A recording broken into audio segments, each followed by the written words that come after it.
Welcome back, everyone. I hope you enjoyed that.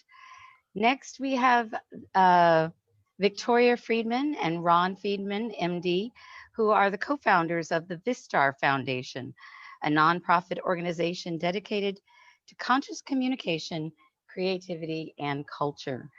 Their upcoming book, Evolutionary Meetings, The Vistar Method, launches in fall of 2020. Victoria is the founder of Spirit Club for Children and author of Spirit Doodling, The Effortless Expression of No Mind, and Florissa the Fish. Ron is the author of two poetry books, Unaccustomed Looking and Forever's Looking. They can be found at vistarfoundation.org. And today, Victoria and Ron share their experiences of spontaneous inspiration, the effortless and infinite flow of the creative impulse. Welcome, Victoria and Ron. I'm so happy to have you here with us today on the Literary Arts Hour. Thank you, Raina. Thank you very much. And welcome everyone to the awesome creativity of the invisible. The awesome creativity of the invisible. So we'd like to start with this. Still life. Still life. Let your stillness be so complete, so that everything comes alive within you.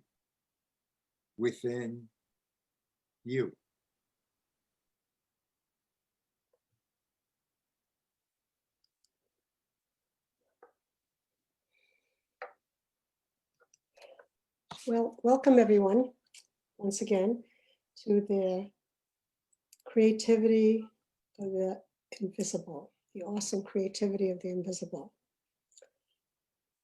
And I guess we're going to frame this in a teaching that's called non-duality. And the reason for that is, I can just tell you in my life in terms of doodling, which was something that was happening since I can't remember. I can't remember when it started. All I know is that in high school, junior high school, elementary school, I was always doodling, and anything I had, whenever there was a piece of paper with me.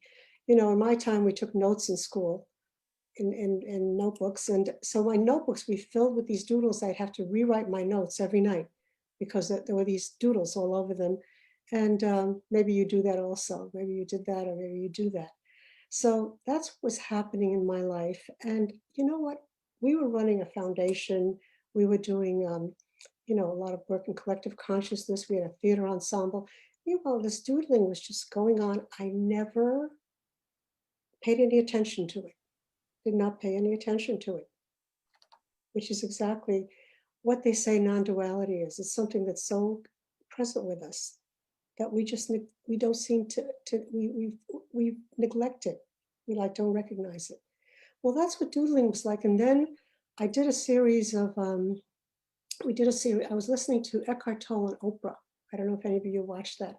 And I was doodling away. What a great thing to listen to conferences and doodle. That was always a lot of fun.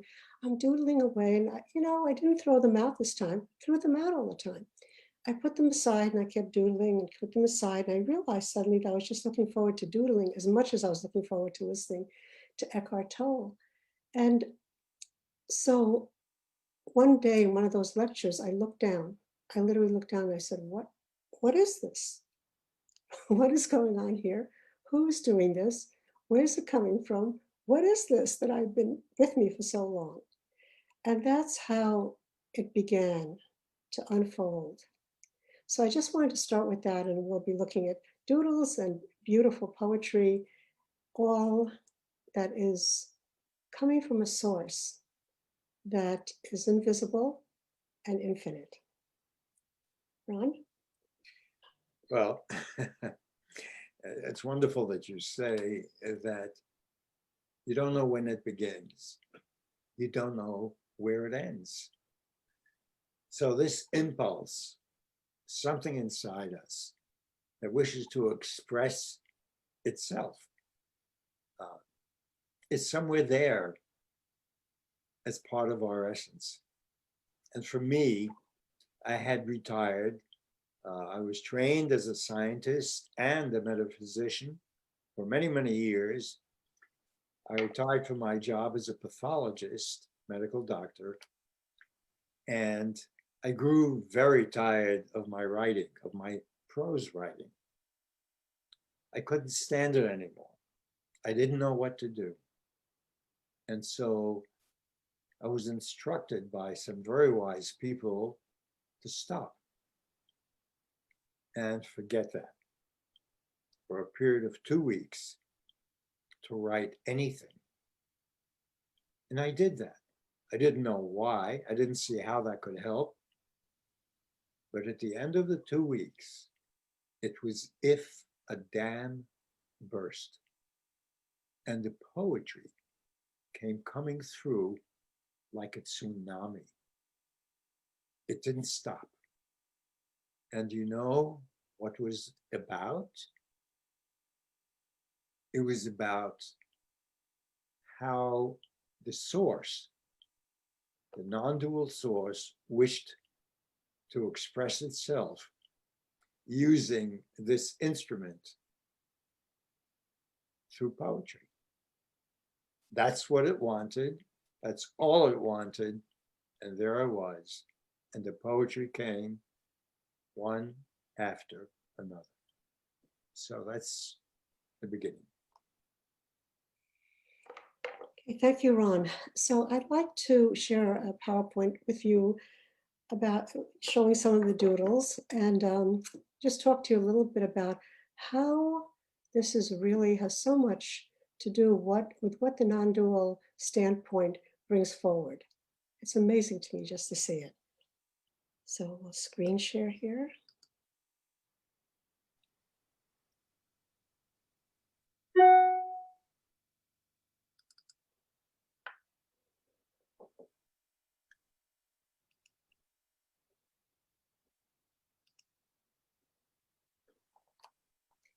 Okay, so doodling, if you look at this, well, I'm looking at it now. If you look at it, spirit doodling and doodling in general, and a lot of things that we do, a lot of things, a lot of art that takes place, a lot of things that we do just comes from us. It is not thought out. There is no thinking in spirit doodling. I say it's an effortless expression of no mind. It is really effortless. And here's the thing, Ron and I spent 12 years in the Gurdjieff work, if anybody knows about that, working on ourselves. And it was amazing work. In fact, we'd love to do a workshop on it because it was transformational, the best transformational work you can do. However, it was a process. It was a process, and it was very deep and effortful. And then we met a non-dual teacher, Dr. Kenneth Mills, and it was like we always say, spiritual whiplash, because he spoke about art and music and everything is spontaneous, and the fact that there was no way that we could work ourselves or think ourselves into enlightenment of who we are or what we are, that we already are that. So in terms of spirit doodling, there is no way I could have thought this out. I mean, how could I think this out?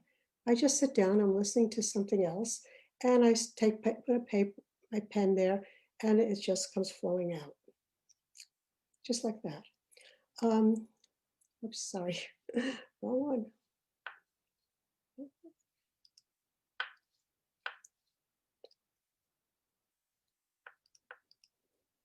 Okay.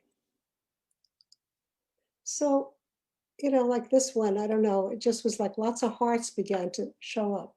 So like I saw one heart, and then I went and tried to find other places for hearts, and just like went wild with hearts. And again, like you think about preferences, like our mind has preferences.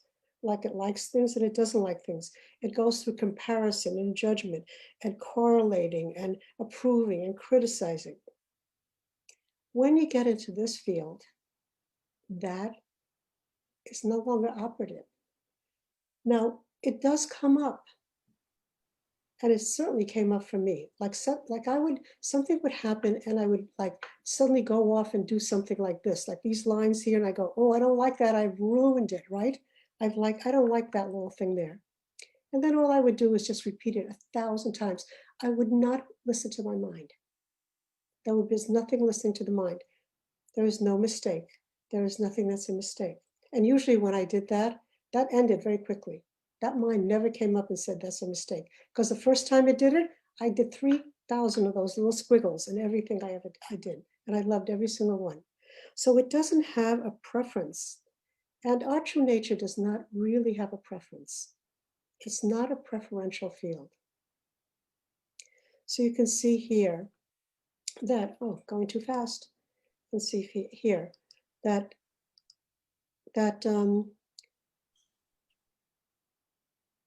you know, it's just something that that comes out and keeps on moving the way it wants to. And also, you know, our true nature, it like loves itself. And there's something in the doodles, like there's a sense of loving my doodles. Other people love them, but there's a sense of love, of doodle loving, being in love here. And I don't know what it is. It's not like I've been a potter and I've done clay. And it's not like the ego sense of love, because that usually isn't there for very long. It usually says, well, it could have been better. But these are just like, there is a love of itself. And that is also like what I think of when I think of our true nature. It is not something that is that loves some things and doesn't like others. It's in love, but it's basically in love with itself because everything is itself. So there's like a very strong feeling of being in touch with oneself. Like this was so much fun. It was circles. I just love circles. We all love circles. So it just looked fun to do all those circles. It was really, really fun. And so it is a feeling of being in touch with oneself when we do it. There's a satisfaction that has nothing to do with our everyday world. Also, I just wanted to put this in, like, I think that since I've been bring doodling into awareness, I really like think God or the creative source is doodling everywhere. Look at this. I mean, you know, you've seen these things. You've seen a million things, and people, all of you do art that are on these kind of things. But that's what happens. It becomes to be known everywhere. Like this. There's a little wisps of something, you know, that came along. And so you can see, again, there is no end to it. That's the other thing. And the other thing is, it's not like it ends and then you have to go back and fix it. There is no going back. There's just more coming out. It's an infinite flow. And this is what, you know, non-duality says. It says that what we are is an infinite flow. It is a never-ending story. And, you know, my best analogy for non-duality is that it's like if you were sitting at home and you were there with your friends and you said, you know what, and you really need to go on a journey to find home. So you said that, and people would look around and go like, what do you mean? You know, what do you mean, like, Karen? You know, you are at home. And you'd say, what do you mean I'm at home? I have to go on a journey. I have to find home. I've been planning for a long time and I have everything packed and I have my maps and I'm going to go on this journey. So that is what non-duality says to me. There is no place you have to go. There's no effort you have to make because you're already home. You are there. So that's what, when I spirit doodle, again, look at this. These are orchids. Oh God, you know, somebody did a good job here. You know, amazing job doodling. Completely had a lot of fun. I think whoever's doing this had a lot of fun doodling. So then like all these crazy things appear, like these little, see all these little things out, these little triangles that come out and the little things that bubble up over here and I don't know, just everywhere. And it just keeps on going on, you know? they just have a sense of, to me, I don't ever remember doing them. Oh, and by the way, people like, if you see something in this, believe me, it's what you see. It's a Rorschach test. Whatever you see is your mind looking and your soul looking or your heart looking, because they're like, I've tried it. I've tried doodling when I'm upset. But like, is this going to be an angry doodle? No. Is this going to be a happy doodle? Nope. Is this a bored doodle? Nope. There is really no emotion in the doodling field. There's no emotion. There is full feeling, though, full feeling, fulfilled, full feeling. My mother was, she was dying and she was living in a nursing home and she was not well and she was 99 years old and blind and deaf. And I had to go there and be with her. It was so hard. And I would sit there and doodle. I would just sit there and doodle and it make things a lot better. So, nature is pretty amazing. Oh, this is just, I think I was in a grocery store. Like, I love taking all these pictures because they're just like the universe is doodling with me, just going ahead like that. And some of them are big and some of them are small. And I do the similar things all the time. They're not completely different. There's not a sense that it has to be different. Nothing has to be any different than it is. It just has to be what it is. I put a little color in it sometimes. And look at this leaf. I have to say, this is my favorite. Very nice doodling on this leaf. Really good. I love the designer. So I wanted to share that with you to just show you that effortless sense of something just always being there. It's always there. It's always been there.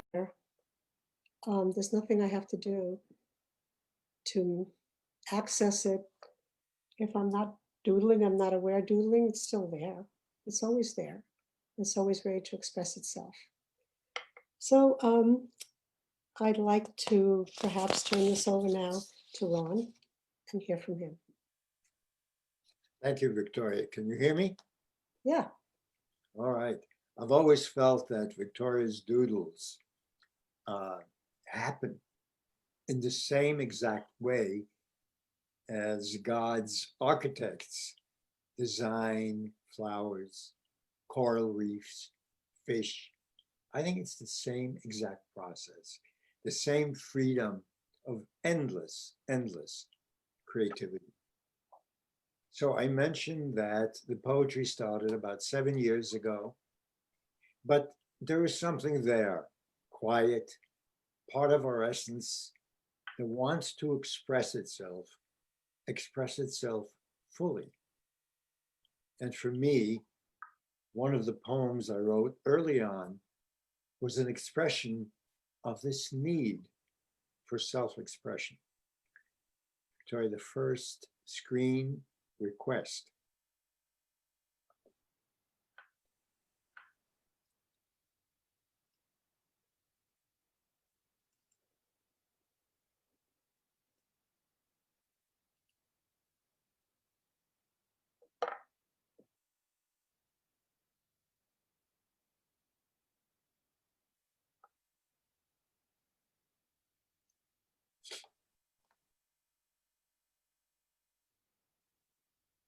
Oh, I'm sorry. I thought I was on. Can you see it, Ron? No. Request is the one against the universe. Oh, I thought you said quest, like question is. Okay. Sorry about that. It's not bad either. It's a beautiful flower. There it is. So early on, I wrote this, and you have to wonder, something that wants something inside us. Eventually, in non-duality, you begin to ask, was that something myself? Was it something essential that I am, making the request itself to express itself? Oh, give me a rhythm, a meter to sound that will carry heart's frequencies to all those about, not just any pulsing that matches words to phrase, but that time signature that soul's chords will embrace and sound a melody, a song so true that what you hear, you'll say, why, that's true blue. I know that refrain. I'll sing it with you anytime. This truth and beauty and elegance refined. I know it. You know it. Enough said in time. The timeless has struck a chord of a rhythm divine. That, Father, is my humble request. An instrument weathered, its essential song to be heard.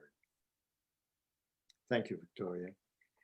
So the poetry actually brought together more elements of myself that have been wandering around during my lifetime like sheep, going one way and another.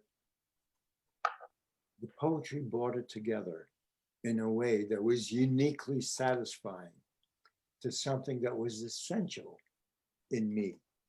And the poetry always wants to express the invisible itself. When you really look at it, what's it all about? For thousands of years, poets, great prose writers, have been trying to express the unexpressible, the invisible. And it just goes on and on. And all great literature, all great poetry deals with the same subject, which is ineffable. In other words, very difficult to express in words. Its medium is feeling, transcendent feeling. Words perhaps are not the best, but we try. We poets keep on trying. So one of the ways in which poets try to express the inexpressible is through paradox, through including what something is and what something isn't at the same time. The screen, Victoria, of the dervish, Tai Chi. So this took place in Thailand at the edge of the Mekong River, next to a Thai temple. And those of you who have been in Thailand know how many temples are everywhere, all about. This was a large temple next to the river. And I had my first Tai Chi lesson there early in the morning. Trying to express the experience in this poem. The timeless present moment has its own rhythm. Be still and join its dance. The experience of being in motion and being still together. That was the experience. And I have many very short poems with this paradoxical expression to capture an experience that can only be hinted at. Few words about my relationship to the creative impulse itself, because all of us who are artists, who are creators, at some point begin look inwards and begin to question, what is the nature of my experience? What is the source? Who am I relative to the source? As an instrument, where am I? So the next shared screen is the muse, my muse. Now, in this poem, I shows that I made a decision. I thought about it. I said, what am I going to call this creative impulse? You know, it has very certain characteristics. For example, when it comes across, it doesn't want me to wait to write down what I've just received, the gift. Do it right away. If you think you can remember something that comes across instantaneously in a few hours, I'm sure you've seen that you're wrong. It has to be done in the moment. But in addition to these qualities that I was so interested in, the process itself, I love inquiry, there was a certain intimacy that came across my relationship with the muse. It's a very assuming quality, which you find a great deal in the esoteric poetry of Rumi or Hafiz, who I always considered as my mentors. So there is a little bit of humor that will appear sporadically in any of these poems, and you never know. This one is called My Muse. You come to me, a feathered caress on my cheek, a whispered wisp of an invitation, a gentle reminder. It's time for our tryst.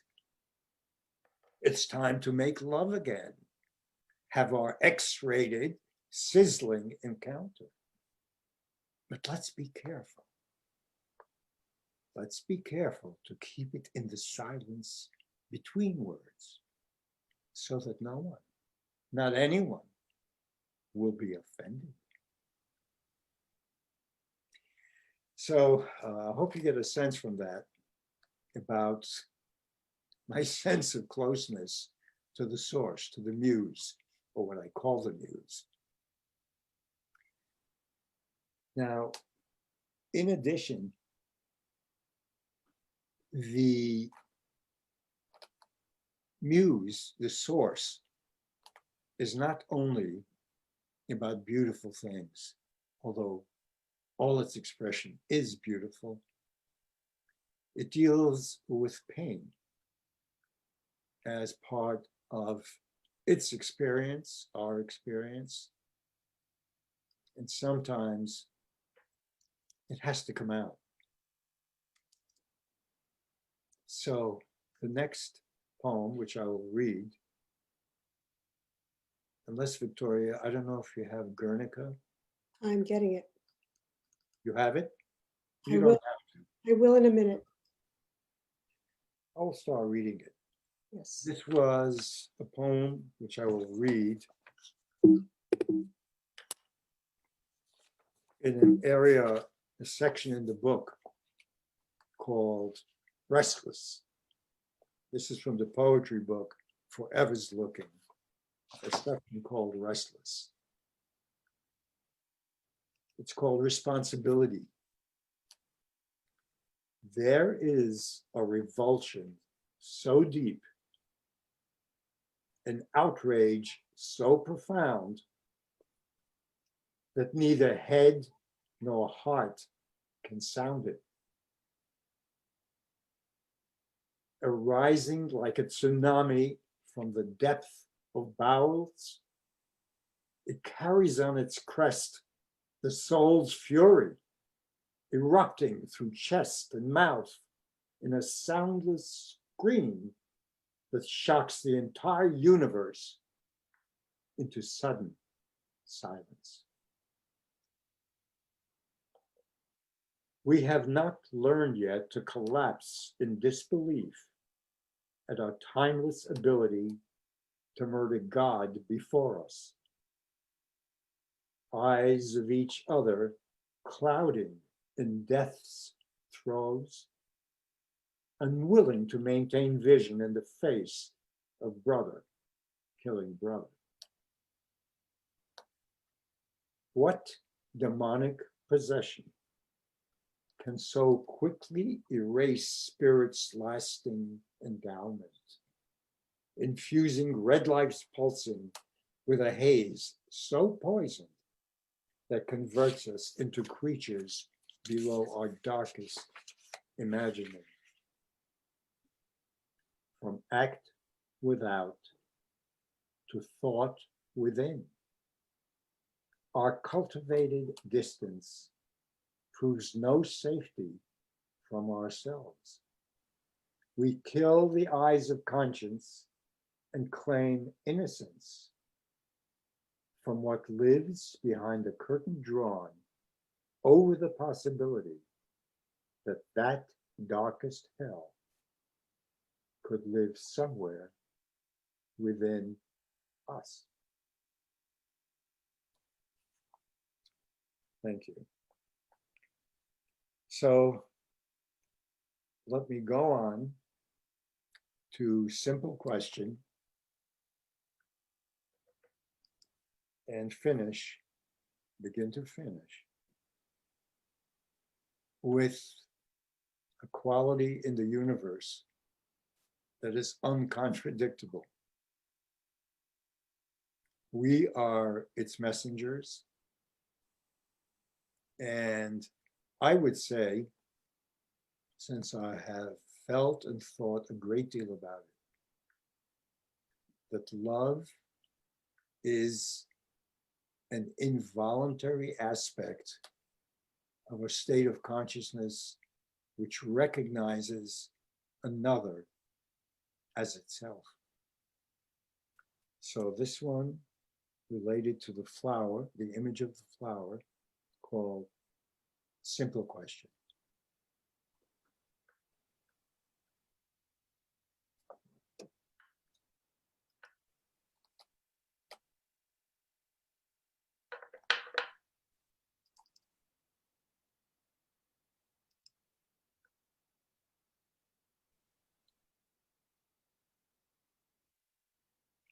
Could you consider or even imagine a universe so elegant in its most minuscule manifestation, so in your face beautiful wherever you stare, with truth for the taking by the educated reaching,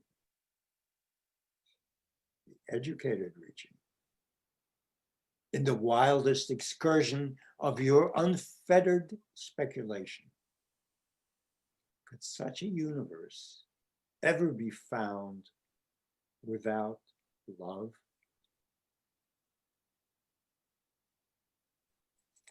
Thank you. I think we should stay here for a moment, Ron, just to look at this. This is one of my favorite poems. And so in your face, beautiful. So in your face, beautiful. In non-duality, they write that it is like finding your true face. In your face, beautiful.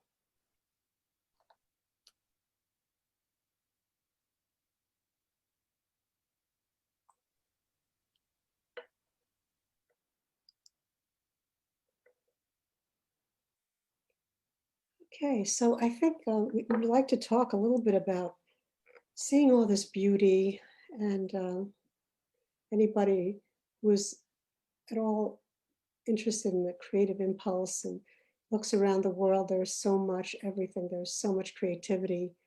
You know, we create, I always say we create with the source and as the source, with and as the source. Because human beings, the human species is so creative. And I wanted to say something about that, Ron. I wanted to talk a little bit about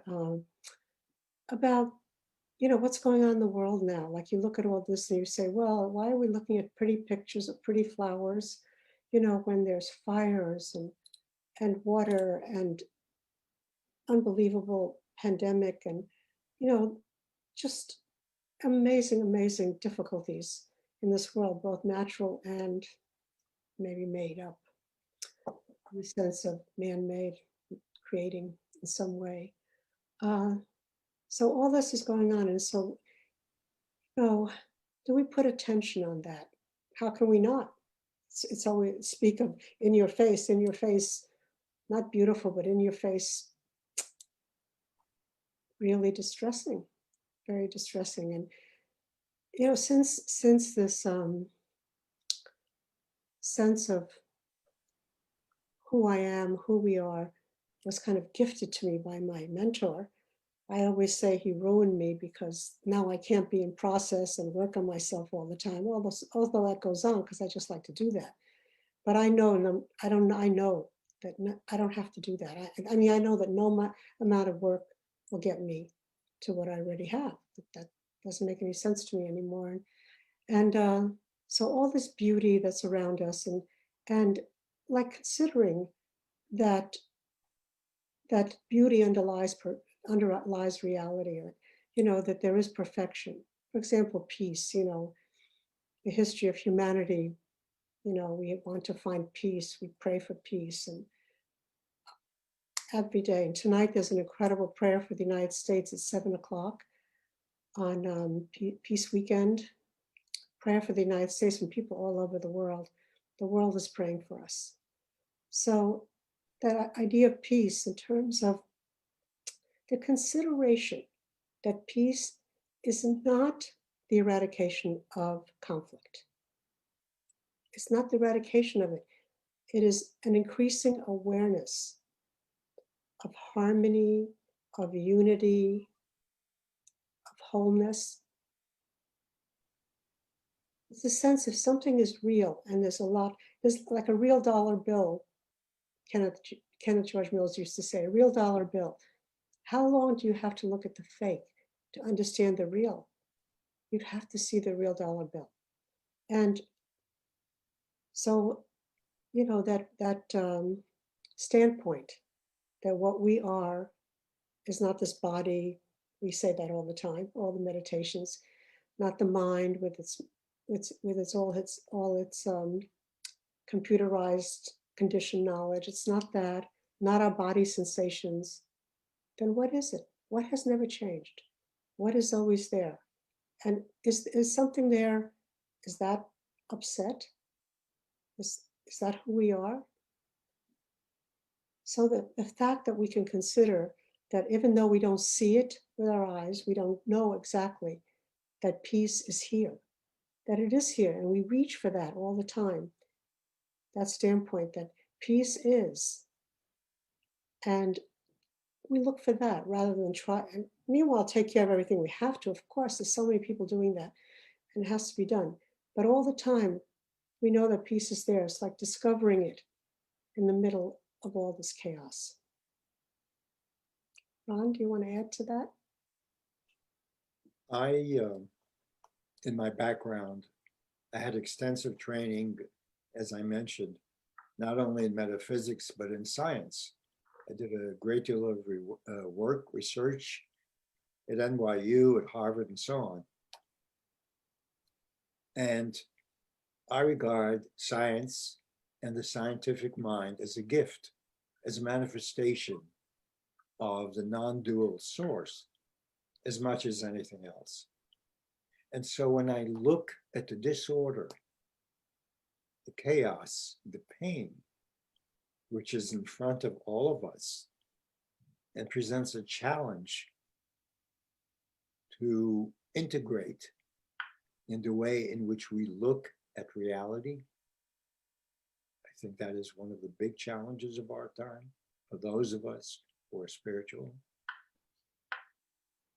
I feel there is an outworking of laws and responsibilities that we do not yet fully understand, but we will. And in the end, we will understand how to approach these situations and how to change them from the point of view of unity. So in terms of what you're saying, Victoria, yes, I think these are challenging times to who we think we are, what we are. And we try to meet them in the best way that we can.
Okay.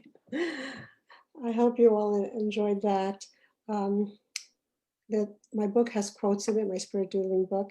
And I love that quote by Ken Wilber that, no mind, it can't be attained and it can't be escaped.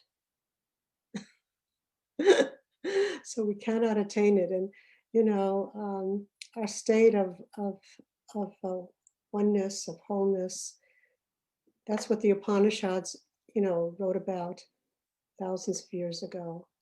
And so that whole sense of, I think it's wonderful that Ron and I, we like, just are really excited that what we do like is so connected with all that. It's like, such a surprise. It's like we couldn't have planned it.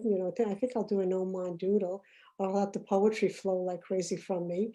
And I think I'll do that start that in a couple of months, We couldn't do that. It just happened. And so that's the beauty of just allowing things to, just seeing what is there and what is always there and what is holding us. It's in its embrace, and also can't connect to it. All this thing. Let's make a connection. I love the analogy of the wave and the ocean. Like the waves do not have to connect with each other, cannot connect with another wave, or the ocean. They already are one. They're all water, all water. So there's so much from that high standpoint of identity that is so practical in everyday life, and it's so important in terms of where the world is now and what we're doing to keep our eye on that. Ron Emerson. So I love an essay by Ralph Waldo Emerson called The Poet.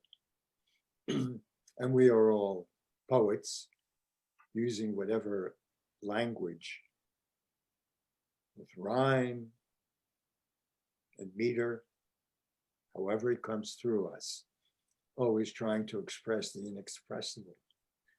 There's a line here from Ralph Waldo Emerson's essay, The Poet, which I strongly suggest everyone find and read.